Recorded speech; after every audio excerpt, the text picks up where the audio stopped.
Hello.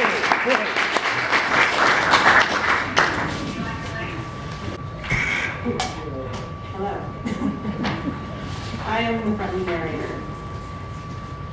Ever since our country began setting aside open spaces to protect its landscapes and benefit its people, there have been tensions between the conservationist and the recreationalist, each striving to pull attention and resources towards their respective poles, while often thinning out the resources and support for both sides.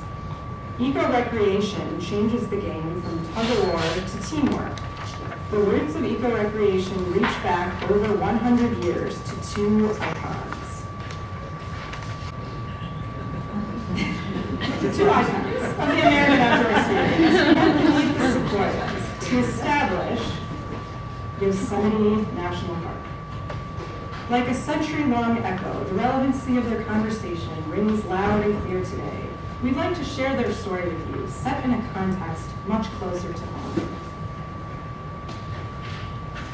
In 1903, the already legendary conservationist John Muir received a telegram from an influential resident of Washington, D.C., requesting that he would like to take Muir up on an offer that Ralph Waldo Emerson had declined, a 3-day camping excursion into the wilds of the Calumet.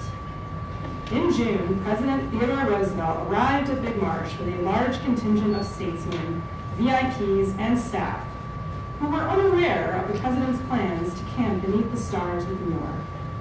After photos and a brief presentation by Muir, the visitors were eager to return to their hotel.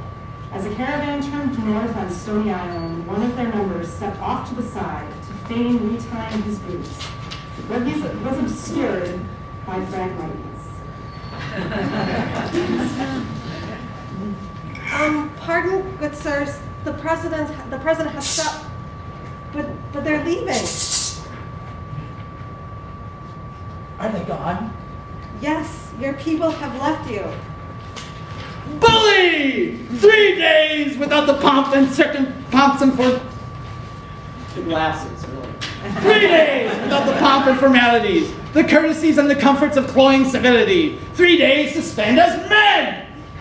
Mr. President, I was certain your intention to camp had changed when you arrived with such a crowd. Nonsense! A man stands on his word or stands half a man. And where does a woman stand? Upwind from the stench of our bullshit. Ha! Listen to that! No one tisk-tisking me. I love the wilderness. Let's shoot a mountain lion. Sir, with all respect, I do have a different kind of excursion in mind. Is it a hearty and robust experience, causing men to flush with excitement and tremble with the exertion of overcoming great odds? Well, you'll need to wash your hands if you pick up any of the slag. Surely there are treacherous slopes to quicken our hearts and sharpen our focus. Deadly passages to tempt a man out over the abyss, where champions soar and softer spirits tumble into eternal ignominy. The water in the pond could cause a rash. I'm beginning to think that 3 days is a very, very long time.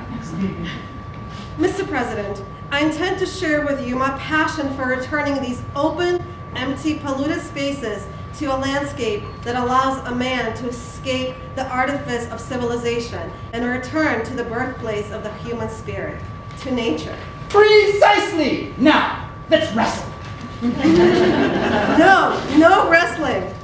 No shooting, no flushing, no tumbling. My dear Mr. President, I had hoped you had asked for this visit to Chicago's Les Frontier because you shared my vision of reclaiming this misused land for the benefit of all. We have the opportunity to redeem ourselves from our neglect right here in the very shadow of our ruinous decisions.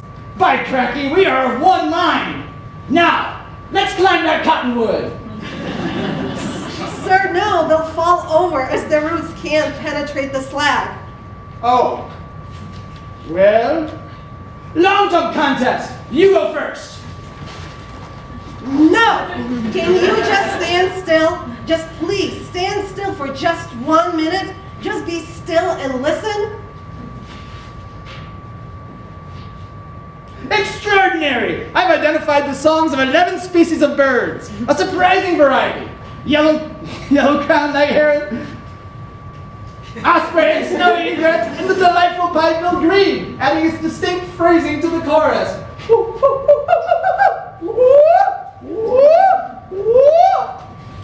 You astound me, Mr. President. Your reputation suggests that you are more familiar with a bird's taste than its song. Ha! The open skies bring out the wild in you as well. Mr. Muir, I wrote a natural history of local insects when I was 7, and I perfected the cause of 243 species by the time I was age 12. By age 13, I was a skilled taxidermist.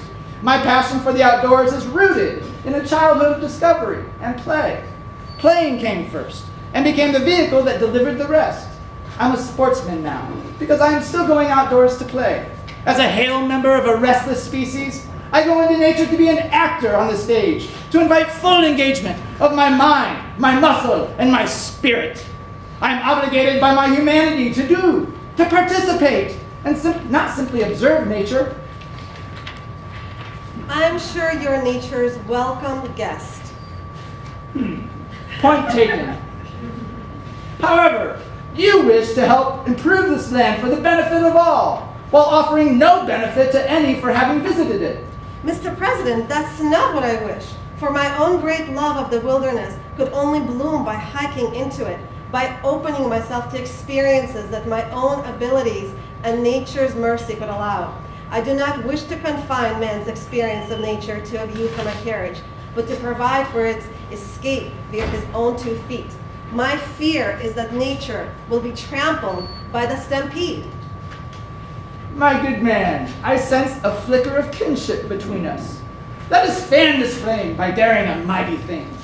For this tainted landscape you call Big Marsh, let us wed vigorous recreation to an ethos and practice of land stewardship. Yes, an approach to recreation that creates the challenge man's body and spirit desires.